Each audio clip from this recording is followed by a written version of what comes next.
Hi friends, biology मॅग्निफाइड मध्ये तुमचं परत एकदा स्वागत आहे।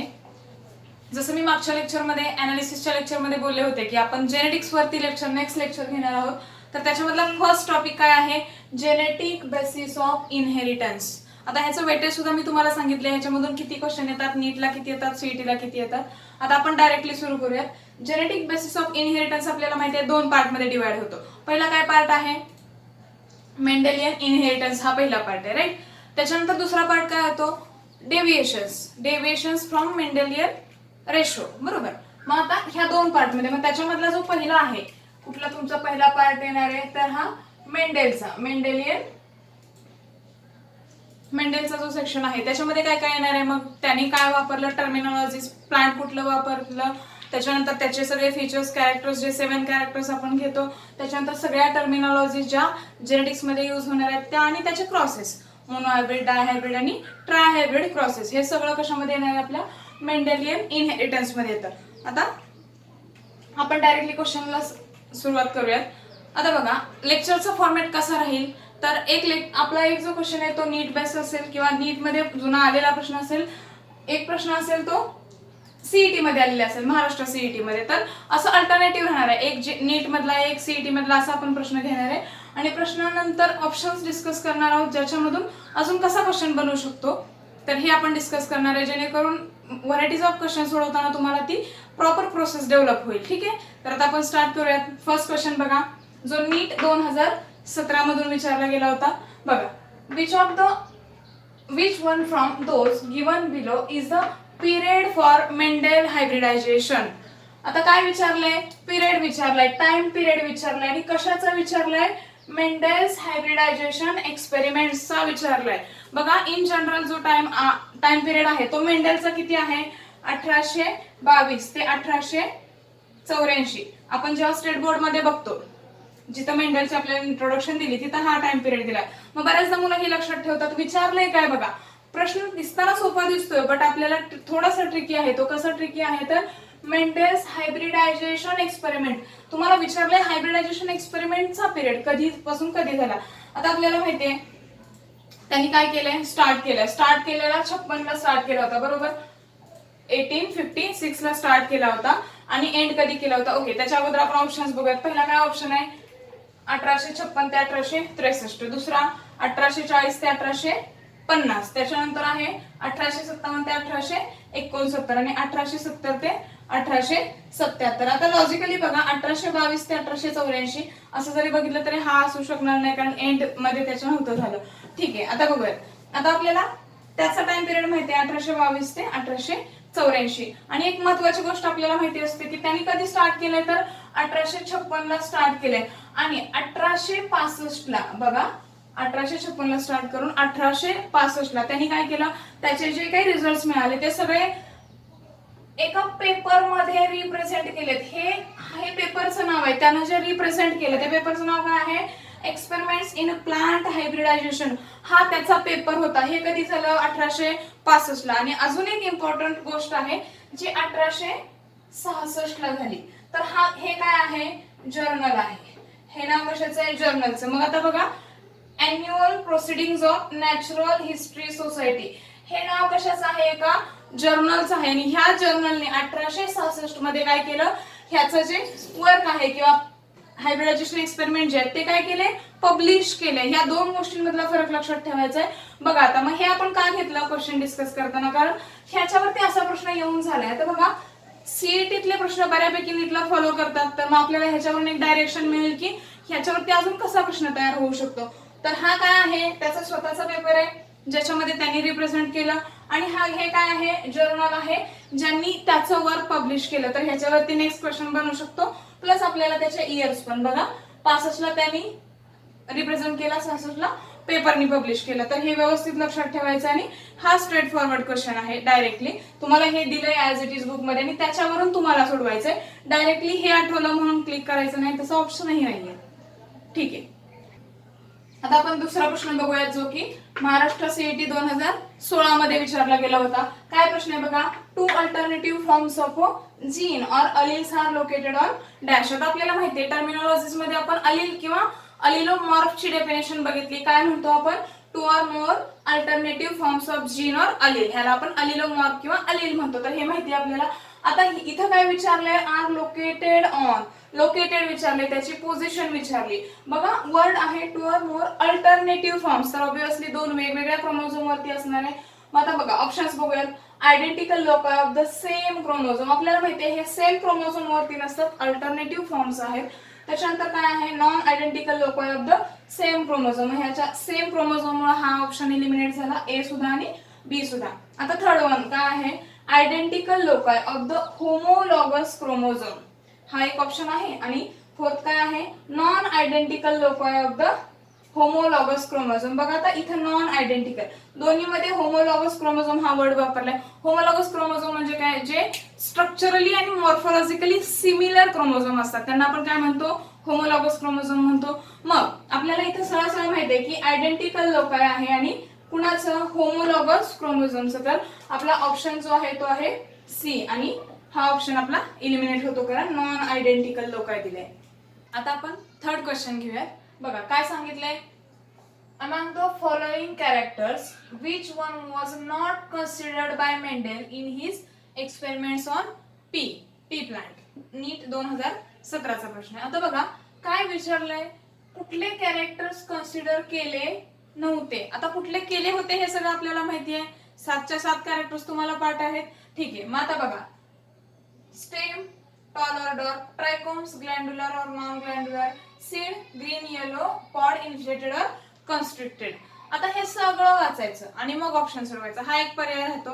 आणि स्मार्ट पर्याय कुठला आहे, तर बघा आपल्याला काय माहिती आहे, जे कन्सिडर केले होते ते कॅरेक्टर्स माहिती आहेत. मग काय आहे, स्टेम कन्सिडर केला होता, सीड कन्सिडर केला होता, पॉड कन्सिडर केलेला होता. आता हे वाचायची गरज आहे का, नाही. मग इथंच आपल्याला काय होतंय, हा ऑप्शन एलिमिनेट करता येतोय. कसं करता येतोय, सीड होता, स्टेम होता, सीड होता, पॉड होता, तर ह्याच्यामध्ये काय नव्हतं तुमचा, ट्रायकोम्स नव्हता. मग आता बघा साधी गोष्ट आहे, हे वाचायची गरज आहे का, इथंच आपल्याला काय क्लिअर होतंय की हा नाहीये. मग हे एवढं वाचण्याचा जो काही वेळ आहे, अर्धा सेकंद असेल, 1 सेकंद असेल, तेवढा काय आहे तुमचा, अर्धा मिनिटापर्यंत किंवा 10-20 सेकंद. तर हा तुमचा वाचणार आहे. कधी वाचणार आहे, जर तुम्ही फक्त एवढंच वाचलं तर एवढंच रीड करायचं आणि त्याच्यामधूनच ऑप्शन एलिमिनेट करायचा. ही झाली फास्ट, म्हणून आपल्याला पेपर पटपट कव्हर होतो. सोप्या प्रश्नांना कमी वेळ द्यायचा आणि मग परत एखादा अवघड प्रश्न असेल तर तिथे आपल्याला टाइम इन्व्हेस्ट करता येतो. तर आन्सर तुमचं काय राहील, ट्रायकोम्स, जे की कन्सिडर केलेलं नव्हतं. ठीक आहे, नेक्स्ट बघा क्वेश्चन आता काय आहे, which of the following cross will give recessive progeny in F1 generation. CET 2014 चा प्रश्न आहे. आता काय विचारलंय तुम्हाला, रेसेसिव्ह प्रोजेनी मिळणार आहे किंवा कुणामधली मिळेल हे कधी, इन F1 जनरेशन. महत्वाचं काय आहे, F1 जनरेशन मध्ये बघा, जेव्हा आता याच्यामध्ये आपण एक गॅमेट्स पडून बघू. याचा गॅमेट काय पडणार आहे, कॅपिटल टी, आणि याचा पडणार आहे स्मॉल टी. तर याचं F1 केलं तर काय होईल तुमचं, कॅपिटल टी स्मॉल टी. मग हा कसा आहे, रेसेसिव्ह प्रोजेनी मिळते का, आपल्याला नाही, कारण हा कसा आहे तुमचा डॉमिनंट. कॅपिटल टी हे डॉमिनंट कॅरेक्टर आलं, सो हे नाहीये. मग आता याच्यावरून आपल्याला बघा स्ट्रेट फॉरवर्ड तर तसं आहेच, कारण जेव्हा आपलं F1 तुमचं कसं पाहिजे, जर F1 तुम्हाला रेसेसिव्ह पाहिजे तर कंपल्सरी पॅरेंट्स हे कसे असायला पाहिजेत, रेसेसिव्हच असायला पाहिजेत. एकाही पॅरेंट मध्ये एकही अलील तुमचा डॉमिनंट असून चालणार नाही. म्हणजे ह्या जर वेनी गेलं तर ऑब्विसली हे सगळे ऑप्शन्स एलिमिनेट होतात का, याच्यामध्ये डॉमिनंट आहे, इथं डॉमिनंट आहे. आता इथंच डॉमिनंट आहे म्हटल्यावर हे वाचायचंच नाहीये. मग हे लक्षात ठेवा, तुम्हाला काय करायचंय, सगळं वाचत बसता खूप वेळ जातो आणि परत टाइम पुरत नाही ना, हे आपल्याला करायचंय. तर इथंच डॉमिनंट आला, हा ऑप्शन कॅन्सल, इथंच आला, इकडचं वाचायचं नाहीये. आता इथं रेसेसिव्ह, मग इथं पण रेसेसिव्ह आहे, म्हणजे तुमचा ऑप्शन काय असेल, small T into small T. तर याचे गॅमेट्स, हे दोन गॅमेट्स पडले, तुमचा F1 काय राहणार आहे. मग ही काय झाली तुमची रेसेसिव्ह प्रोजेनी झाली. याच्यामध्ये दोन्ही सुद्धा काय आहेत, रेसेसिव्ह अलील्स आहेत. ठीक आहे, तर हे तुमचं आन्सर आहे. ओके, तर आता आपण नेक्स्ट क्वेश्चन बघूयात. क्वेश्चन नंबर 5 बघा काय सांगितलंय, a tall true breeding garden pea plant is crossed with a dark true breeding garden pea plant. When the F1 plants were select, the resulting genotypes were in the ratio of. बघा एवढा मोठा प्रश्न आहे, तुम्हाला विचारलंय काय, एकदम simple आहे, फक्त तुम्हाला लेंदी केलाय. मग पेपर पॅटर्न हा एक असतो की तुमचा वेळ जास्त कसा जाईल हे बघितलं जातं, पण प्रश्न सोपा असतो. बघा जेवढे मोठे प्रश्न तेवढे सोपे असतात बऱ्याचदा. बघा काय सांगितलंय, क्रॉस आहे. कुणाचा क्रॉस आहे? टॉल ट्रू ब्रीडिंग प्लांटचा क्रॉस आहे. Tall true breeding plant. आणि क्रॉस कुणाबरोबर आहे? Dark true breeding garden pea plant. बघा म्हणजे प्युअर टॉल आणि प्युअर डॉर्कचा क्रॉस आहे. ठीक आहे. काय सांगितलंय? F1 प्लांट्स वर self and resulting genotype. F1 चं जेव्हा आपण काय करतो? सेल्फिंग करतो. F1 चं काय करतो? सेल्फिंग करतो. तेव्हा आपल्याला कोण मिळतो? F2 मिळतो. मग आता मला सांगा, हा जो क्रॉस आहे तो कोणाचा आहे? सरळ सरळ दिसतोय, मोनो हायब्रिड क्रॉस आहे तुम्हाला. म्हणजे प्रश्न कसा सोपा आहे बघा. मोनो हायब्रिड क्रॉस चा F2 चा रेशो विचारलाय तुम्हाला. F2 मधला रेशो विचारलाय. आणि कसला रेशो विचारलाय तुम्हाला? जीनोटाइप्स वर इन द रेशो ऑफ. म्हणजे जीनोटाइपिक रेशो विचारलाय. कुणाचा जीनोटाइपिक रेशो विचारलाय? मोनो हायब्रिड क्रॉसचा तुम्हाला जीनोटाइपिक रेशो विचारलाय. बघा एवढा सोपा प्रश्न आहे सिम्पली, पण त्याचं एवढं मोठं तुम्हाला लेंदी करून दिले. मग आता आपल्याला माहितीये मोनो हायब्रिड क्रॉसचा जीनोटाइपिक रेशो काय असतो? 1:2, 2:1 असतो. मग 1 काय असतो तुमचा? हा जो 1 आहे तो कसा असतो? कॅपिटल टी स्मॉल टी आणि स्मॉल टी. एवढं तुम्हाला सगळ्यांना माहितीये. ठीक आहे. हे सगळ्यांना माहिती असतं. मग प्रश्न मोठा आहे, ऑप्शन्स मोठे आहेत. मग आपण चेक करूयात. बघा 3:1 आणि 3:1 पण विचारले काय? इथंच आपल्याला कळायला पाहिजे. सगळ्यात महत्वाचं असतं ते प्रश्न समजून घेणं. मग इथं आपण प्रश्न समजून घेतला. काय विचारलाय? मोनो हायब्रिड क्रॉसचा रेशो विचारला. कसला रेशो विचारलाय? जीनोटाइप्स म्हटलंय म्हणजे जीनोटाइपिक रेशो. आता आपल्याला माहितीये 3:1 हा फिनोटाइपिक रेशो आहे, 3:1 हा फिनोटाइपिक रेशो आहे. गरज आहे का आपल्याला वाचायची? टॉल डॉर्फ आहे, डॉर्फ टॉल आहे. जीनोटाइपिक रेशो आहे जो 1:2, 2:1 दिलाय. मग ऑप्शन राहतात सी आणि डी. मग आता आपल्याला माहित आहे हा काय दिलाय? Tall homozygous. काय विचारलाय? टॉल होमोझायगस म्हणजे हा ऑप्शन आला. त्याच्यानंतर काय आहे? Tall heterozygous. माहिती आपल्याला टॉल हेट्रोझायगस एक आणि एक डॉमिनंट एक रेसेसिव्ह आणि याचं फिनोटाइप असतं ते डॉमिनंट वाला म्हणजे टॉल आहे. Tall heterozygous. आणि हा ऑब्विसली कसा आहे? डॉर्फ आहे. म्हणजे हा ऑप्शन तुमचा बरोबर आहे. मग इथं काय आहे? Tall heterozygous. आता बघा इथं ऑप्शन करेक्ट आला. ऑब्विसली तुम्ही क्लिक करून पुढे गेला पाहिजे, बट कधी कधी थोडासा गोंधळ होतो. तर जस्ट तुम्ही चेक करा की पुढचा ऑप्शन काय आहे. मग इथं काय दिलंय? रेशो तर तोच आहे 1:2, 2:1. पण इथं काय आहे? पहिला टॉल हेट्रोझायगस म्हणजे सुरुवात अशी झाली टॉल हेट्रोझायगस. मग आहे का तसं? तर तसं नसतं. आपल्याला कसा रेशो आहे हा?